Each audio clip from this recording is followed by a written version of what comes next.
आपको बुलाया। बैठिए बैठिए, बैठ जाइए। अध्यक्षता महोदय, आपने मुझे बोलने का मौका दिया, उसके लिए मैं आपकी बहुत बहुत शुक्रगुजार। आप अपने सदस्य को नहीं बोलने दे रहे, बोलने दीजिए प्लीज। आज विकसित भारत पे चर्चा करने का मौका मिला, इसके लिए मैं आपको बहुत बहुत धन्यवाद देती हूँ। आज हमारा क्षेत्र डुमरियागंज क्षेत्र जो आता है सिद्धार्थनगर, जो गोरखपुर के बगल में है, मैं चाहती हूँ कि जब हमारे भारत का विकास जब होगा जब हर क्षेत्र का विकास होगा, हर क्षेत्र में जब विकसित भारत होगा जब हर क्षेत्र का विकास होगा। ये नहीं कि सत्ता पक्ष के लोगों का विकास ज्यादा हो और विपक्ष के लोगों का विकास कम हो। हमारे डुमरियागंज में राप्ती नदी पे जो पुल बना हुआ है वो जर्जर हालात में है और वो 50-60 साल का पुराना पुल है। मैं चाहती हूँ सरकार से, आजकल बरसात पिछले साल भी और इस साल भी बड़ी गाड़ियां वहां रोक दी गई है और वहां पे पुल बनना बहुत ही जरूरी है। जो राप्ती नदी पे पुल है, समाजवादी की सरकार थी 2012 से 17 में हमारे क्षेत्र में तमाम नदियां आती हैं, उसमें 4 पुल राप्ती पे बने हैं। मैं चाहती हूँ कि ये राप्ती नदी पे जो जर्जर हालात में पुल है वो पुल बन जाए। आज मैं ये कहना चाहती हूँ, हमारे मुखिया, हमारे राष्ट्रीय अध्यक्ष माननीय अखिलेश यादव जी की जो सोच थी, महिलाओं के लिए जो सोच थी उनकी, कि जो घरेलू हिंसा होती थी हम महिलाओं पे, उसके लिए उन्होंने जो 100 नंबर बनाया, उससे हम लोगों को तमाम राहतें मिलती हैं। आज कोई हमको घरों में सता नहीं पाता है, ऐसी सोच रखने की जरूरत है हमारी सरकार को। और मैं कहना चाहती हूँ, हमारे यहाँ की जो बिजली के हालात, 2 बार पिछले सदन में भी मैंने सुना था कि हमारे मंत्री जी कह रहे थे कि जहां जहां क्षमता वृद्धि के लिए तमाम ट्रांसफार्मर जाएंगे, लेकिन अभी तक कोई ट्रांसफार्मर नहीं गया। यहाँ तक कि हम लोग जब अधिकारियों से पूछते हैं तो कह रहे हैं अभी तक हम लोगों का टेंडर नहीं हुआ।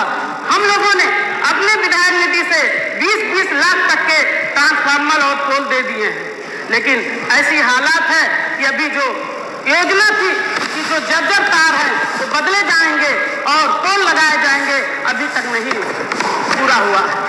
तमाम बहुत कम गांवों में अभी जर्जर तार बदले गए हैं और पूरे क्षेत्र में अभी वैसे ही पड़ा हुआ है।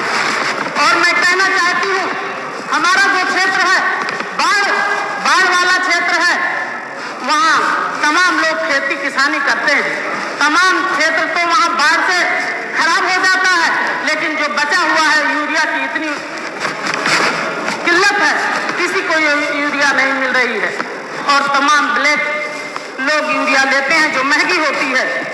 और स्वास्थ्य विभाग की जो हालात है और पीएचसी केंद्र है, कहीं कहीं डॉक्टर नहीं है और महिला डॉक्टरों की तमाम कमियां। मैं सरकार से कहना चाहती हूं कि हमारे यहाँ जो भी हॉस्पिटल है वहाँ कम से कम एक महिला, चाहे देवा हॉस्पिटल में चाहे जहाँ, कम से कम एक महिला हमेशा होनी चाहिए। हमारे सिद्धार्थनगर में जो जिला अस्पताल है वहाँ बेहोशी वाले डॉक्टर नहीं रहते, कहीं 1-2 घंटे के लिए जाते हैं। जब मरीज आते हैं तो उन्हें इंतजार करना पड़ता है, ऐसे हालात में मरीज आते हैं। मैं सरकार से कहना चाहती हूँ कि वहाँ की डॉक्टरों की तैनाती की जाए ताकि हमारा सिद्धार्थनगर विकास की तरफ जाए। और मैं कहना चाहती हूँ कि मेरे क्षेत्र में जो कन्या इंटर कॉलेज है वो बन गया, आधा बनकर तो तैयार है, लेकिन जो जर्जर हालात में थे वो अभी तक उसको गिराया नहीं गया है, इसलिए आधा इंटर कॉलेज अभी बनना पड़ा। मैं कई बार मैं लिख चुकी हूँ लेटर, और कई बार मैंने प्रमुख सचिव से भी मैंने लेटर लिखकर कहा कि उसको ध्वस्त करा दिया जाए ताकि हमारा इंटर कॉलेज पूरा बनकर तैयार हो जाए। जबकि आधे कॉलेज में पढ़ाई चल रही है और आधा कॉलेज पैसा पड़ा हुआ है, लेकिन अभी वो बन नहीं रहा। मैं चाहती हूँ हमारे मुख्यमंत्री जी बैठे हुए हैं कि हमारे सिद्धार्थनगर खासकर डुमरियागंज पे खास ख्याल करें। और हमारे यहाँ अभी आप लोगों ने सुना होगा, देखा होगा, हमारा डुमरियागंज नाम से मशहूर है, जहाँ पे डुमरियागंज के लोगों ने धन्यवाद माननीय सदस्य। तमाम बाकी चीजें आप लिख कर दे दीजिए। उस साल में माननीय किया था कि वो नदी का माननीय पानी सदस्य, लाल हो गया अब बाकी था। चीजें आप लिख कर दे दीजिए। बहुत बहुत धन्यवाद। वहीं पे था माननीय मंत्री गिरा दिया गया। श्री कपिल देव अग्रवाल। मैं चाहती हूँ कि माननीय सदस्य प्लीज माँ हो, आप लिख कर दे दीजिए, लिख के दे दीजिए। और मैं आपका बहुत बहुत अच्छा। बहुत धन्यवाद देती हूँ जो आपने मुझे बोलने का मौका दिया। धन्यवाद।